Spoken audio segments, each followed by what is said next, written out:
Hayi ngeke bafethu, hayi iyageja ke le kanjani manje ngoba phela mina nangolodwa usuka ngazi ngizwe kuthiwa ithini izidlengula umuntu wesifazane noma sambulala samhlukumeza samzalisa ingane leyo ngane sayilaxaza nayo sangayondla. Ithina kodwa esingakwazi ukuhlonipha amasiko iphi imizi yenu ngoba phela nina aninamizi. Nazi nje ukuthi kuphuzwa ubheya kuhlalwe emathaveni kuhlukunyezwa abantu besifazane kodwa ithini inkinga kumele sihambe. Hayi ngeke guys, hayi ayihlali kahle leyo, ake sicabangisise nje futhi. Ngiyacacanga ukuthi ungizwe sazokhuluma shuthi-ke nje usazohlanya ngoba nathi nje sizolokhu siqhubekile nokutabana kwethu siphile moya asiyindawo nje sazwafaka futhi amabhishu nawo ukutabana kwethu singaphela-ke ubona-ke manje-ke singaphela kuyisusile Nkosi yami isusile nje Nkosi yami sengikhulumela nazo zonke-ke lezi ezingeke ngiyikwazi ukuyikhulumela ukuthi nje thina nje silokhu nje sitabanile nje ngoba phela nje asitabani nobhuti babo bahlushwa yini lo ngizwe antsheleni mina ahlushwa yini ngempela ngoba mina ngiyibona into ukhulumisayo uhlanganaphi uncinzwa yini ngcono-ke thina ngoba siyilezi ey'bonakala asifani nabo abayifihlile siyazazi thina siyayazi into yethu siyazazi ukuthi siyaphi nalokutabani ukuthi yini ekhulumisa umuntu ongasona uncinzwa yini noma iyatanani shuthi iyatana yinki kuyikona phela nawe ukuthi-ke yazasitshela Nkosi yami kodwa-ke sinandaba namazwi akhe sikithi-ke abanindaba thina sinandaba nje njengoba kusezudiseba nje sazoveza amasamabhodi shuthi usazobicika uzosha njengoba phela yena uyifihlile. Guys, like for me, when I think of Ngizwe Mchunu, I just think of someone like Umamgobhozi from Hlala Babafileyo.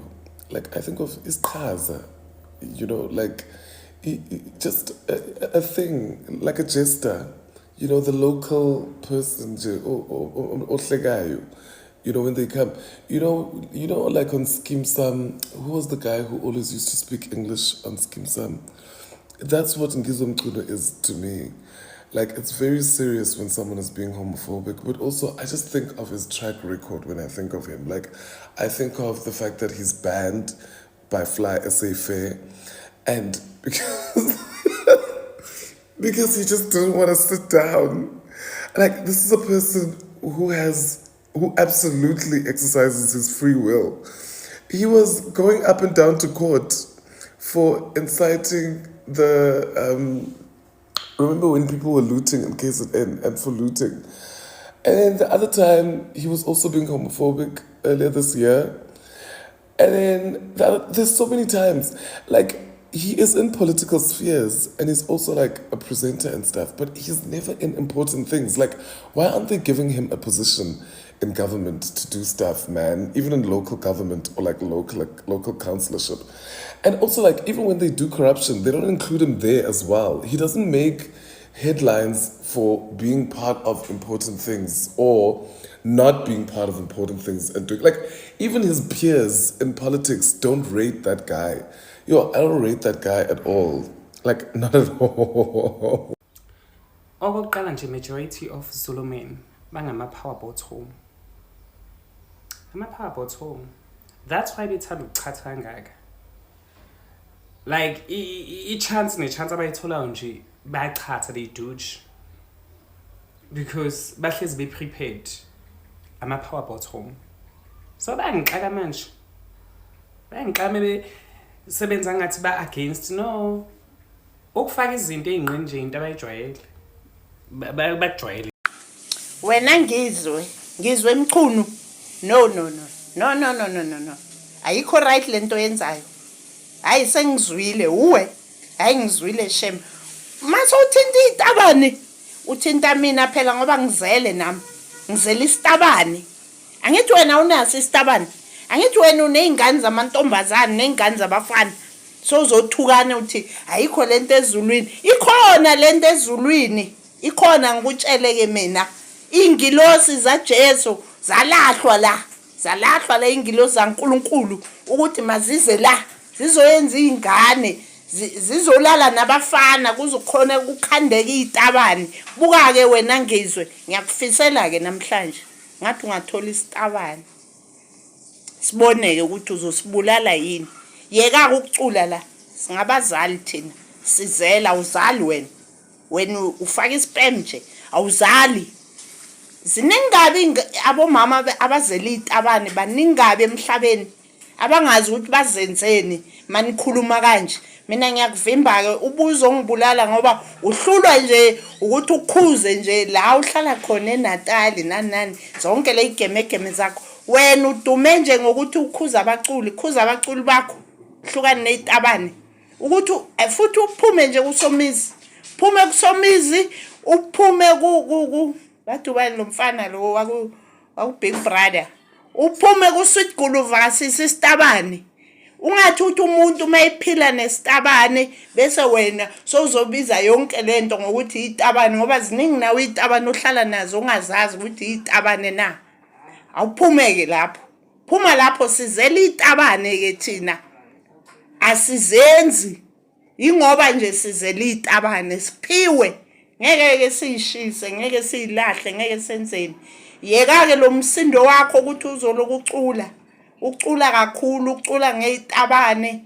Jabula wena ngoba unaso isitabane. Thina inhliziyo zethu zibhlungu ngenxa ukuthi sizela izitabane. Yeka kuzocula la uhlanyisa omama ke manje.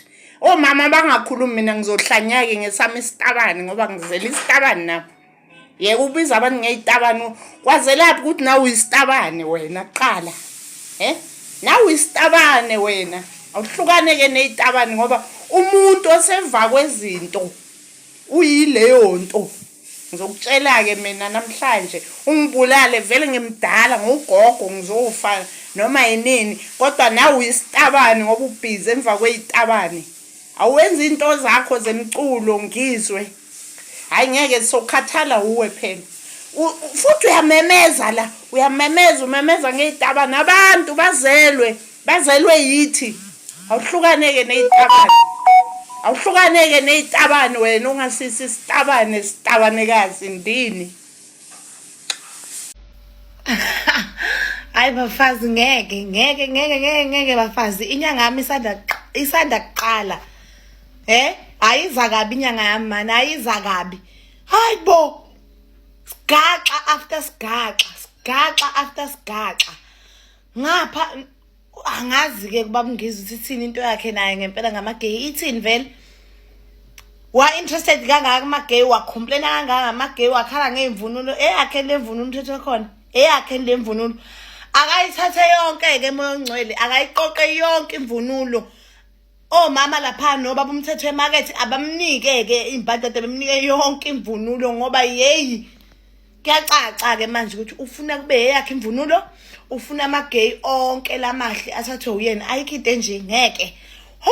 Wazwa complain baba abantu bakwethu manje you guys zi1 namhlanje zi1 kodwa inyanga yami iza kabi iza negaxa kodwa mina bafazi ngifuna ukuthi the signs are always there. The signs are always there.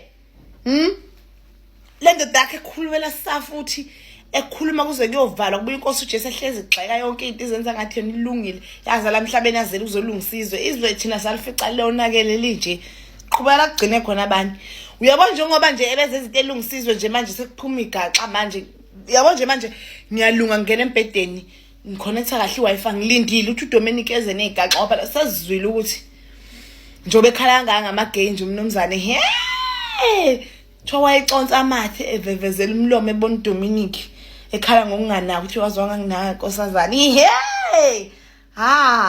Nkosi yami ngiyacela oliphethe akalifuthe mani sifokofeni lana akalifuthe sifusegeni lana angeke ningathini vele thothi la khala sithizwanga sasidakiwe abe sisenkingeni shem ngeke kuzomela sihambe la kuyashisa la hayi October ngeke zi1 namhlanje kodwa zigaxa ngezigaxa sikuphi lana sibiyela nini kulo sidalayo sikuphi lana sifokofa nini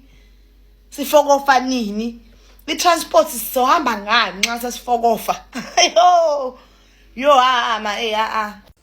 Hello Mzansi, welcome to Umgosi waseMzansi. Bayaphendula-ke bantu labe basesporeni kule nkulumo la ikhulumile uNgizwe Mchunu yokuthi Titabana tekele egqoke imvunulo yemaZulu indoda lenjani lalana lenye indoda nje. He was just dragging Titabana khuluma kabi ngato bantu bathi bona basatoyigcoka imvunulo bathi nje wena Ngizwe Mchunu awuthula ubuke imvunulo into lesatoyigcoka ngeke sisiyekele. Some were even doing those videos bagqoke yona leyo mvunulo but angeke sizwe ngawe cabanga. So abayakhuluma nje ukuthi bona bahlupha umuntu abendi lutho umuntu abadlengile umuntu abamethi sibantu babashiye.